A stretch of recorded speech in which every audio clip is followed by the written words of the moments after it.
projects are going to be in a book called Fashioning Technology, a DIY Intro to Smart Crafting.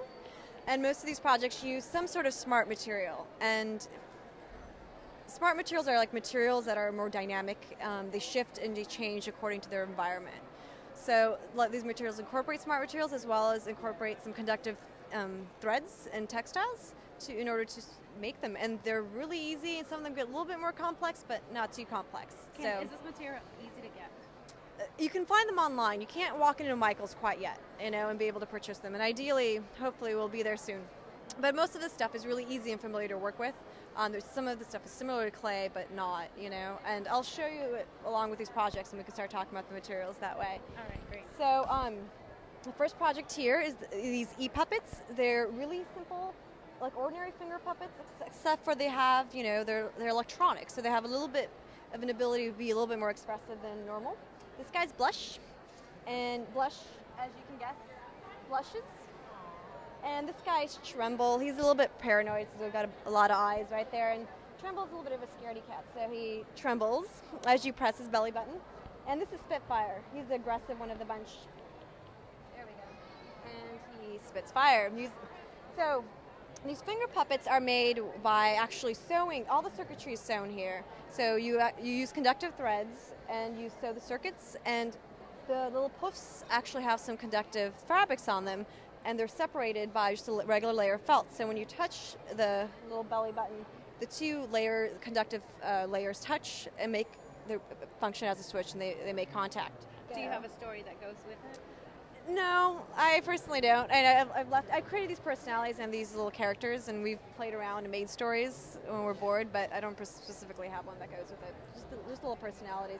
And the idea too is that you can use because these circuits are so simple that you can just add like a piezo speaker and make some of them squawk, or you can add some nitinol and make the hairs stand up, or you can add any sort of small, simple electronic component and create a whole family and characters of these. Okay, so you have all these wires hooked up to, what is this? This is the power source bracelet. So all the wires that run from the back of the inner layer, the middle felt layer, is actually the felt circuit. The middle layer is actually the circuit layer, and they connect to you can see the conductive thread here. So you just ordinary snaps that you use as your connection points. That's so smart. Yeah. So you can power a bunch of them, and you can switch puppets in and out continually. So it's called the e-puppet. It's called the e-puppet. Now, do you sell these at all? Do you want me to help you? Yeah, it's okay. I don't sell them at all. You're supposed to make them. Yeah. I know.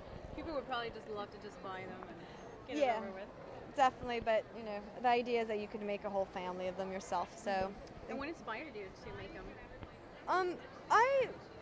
I actually made a set for Craft Magazine, an issue that they had asked me to do, and then I just became interested in making really simple toys and giving them a little bit more animation, a little bit more emotion. And finger puppets were just a really fun way of doing that, because I think finger puppets are easy enough for a lot of people to make, and you can use simple circuits just to give them just a tad bit more personality, especially when you're storytelling. They're already narrative devices, and then one of them starts to tremble. You don't have to say anything, so it adds a little bit and plus there aren't electronic finger puppets currently out in the world that I know of. So they're adorable. Thank you. Okay, so your next project is the rock and roll speakers. They look kind of earthy, eco-friendlier. You can make them eco-friendly. I mean, they're made out of craft paper. They're just really simple and got some white speakers. But that's pretty much it. So the idea behind these speakers is that you can open them up and they're flat and you can travel with them, but they're very lo-fi speakers that work with any MP3 player. So when both of these speakers you can see both speakers, they're on, but if you tilt them this way, they're off. They're powered by, there's no traditional switch, they're powered by a little tilt switch that's on inside. So there's a specific angle that it works on and off. So the idea is just to also take a look at the way we interact with our objects rather than switching things on and off. Can just a nice little roll, turn something on, and turn it back off. And so some of the conceptually I'm playing around with are also just how do we interact with our everyday objects, and how do we make it just a tad bit more interesting. Okay, and then you have the LED bracelet? Yes, the LED bracelet is once again made from conductive threads and just a couple of high flex LEDs. And the great thing about this bracelet is that the battery, which is the power source, it's also the clasp. So you turn it on and off by just slipping the battery in as you put it on your wrist. There's a little pocket on the inside, so you can store the battery, so you won't lose it. And how long does that take you to make? This one is actually a fairly simple project. If you know how to sew, and if you know, it should only take you about maybe max 2 hours. And that's assuming you don't understand anything about LEDs and you have to read and really pay attention to how to sew it properly. You know how to sew the positive leads to the positive and the negative leads to the negative. Okay. And lastly, the Rockstar headphones. The Rockstar headphones. These are a really fun project that you can hack into. You essentially hack into a set of existing headphones. You have to use conductor thread to sew the LEDs together in parallel. This uses conductive Velcro, which actually acts as a switch. So when you put it on, it switches on. When you take it off, the LEDs are off. So the idea behind these headphones is that you have something warm to wear when you're jogging at night, and also the fact that it adds a little bit of added bling and a little bit added safety to your evening jog. Skater's tote, and essentially when actually tells you're getting a phone call. So what happens is, oops,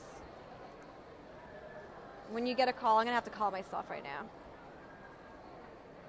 The little LED lights turn on, so you'll get like a little visual cue that you're getting a phone call. So that's how that bag works. Great. Does it vibrate? It doesn't vibrate. You can actually make it vibrate too. You can switch out the LEDs for a vibrator, but if it's on your bag, you're not going to feel it, you know? So maybe if you have it on your wrist or something. So the idea is if you just have LEDs visually, it'll cue you in. Now, do you have a website?